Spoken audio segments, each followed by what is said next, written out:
वल्लभ पटेल ओवैसी उनकी पार्टी और साथ आ रहे हैं, तो आपके लिए भी सबकी निगाहें। देखिए, कुल मिलाकर के मैं शुरू से इस बात का पक्षधर रहा कि जिस तरीके से आज पूरे देश में अराजकता का माहौल है, देश का करोड़ों नौजवान बेरोजगारी का दंश झेल रहा है, महंगाई से आम जनता की कमर टूट चुकी है,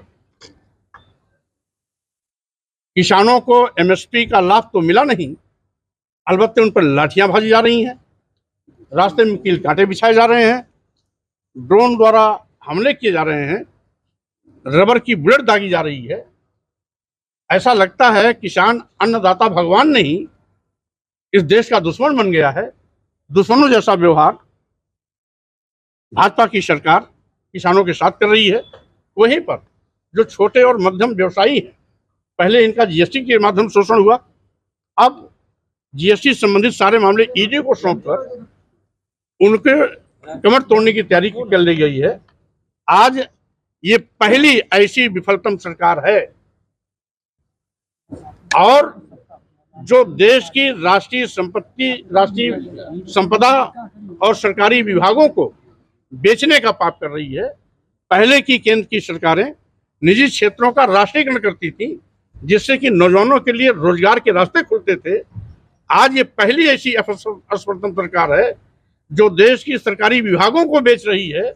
जैसा कि आप जानते हैं भी हैं, देश के सभी बंदरगाह बेच दिए गए, एयरपोर्ट बेच दिया गया, एयर इंडिया बेच दिया गया, सभी रेलवे स्टेशन बेच दिए गए, कई दर्जन ट्रेनें बेच दी गई, LIC जैसी बड़ी संस्था जिसमें लाखों लाख लोग काम करते हैं उसको भी बेच दिया गया।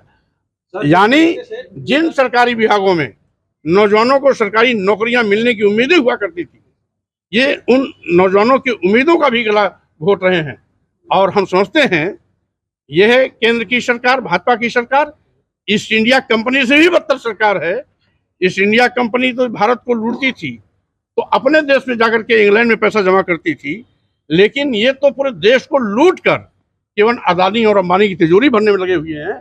तो स्वाभाविक रूप से इस सरकार की जवाबदेही देश की जनता के प्रति नहीं, अदानी और अंबानी के प्रति है। और यही कारण है कि सारी की सारी देश को लूट का माल अदानी और अंबानी के हवाले किया जा रहा है। शासन सत्ता को लेकर आपके द्वारा एक ट्वीट की गई है, उसको लेकर क्या बताएंगे? और कहा यह जा रहा है कि स्वामी प्रसाद मौर्य अपने खुद पार्टी के 2 प्रत्याशियों को, जिसमें खुद भी आप शामिल हैं, उसी लगा।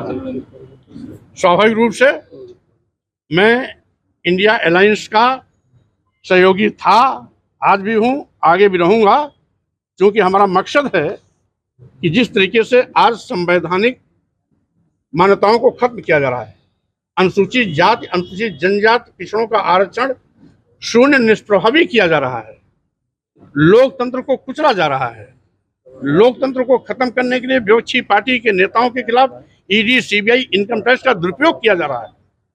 कई दर्जन नेताओं को बिना अपराध तय हुए जेल छोड़ दिया गया है। 2 मुख्यमंत्रियों को भी उसका शिकार होना पड़ा है। अभी हेमंत सोरेन जी और केजरीवाल जी इसके ताजे उदाहरण हैं।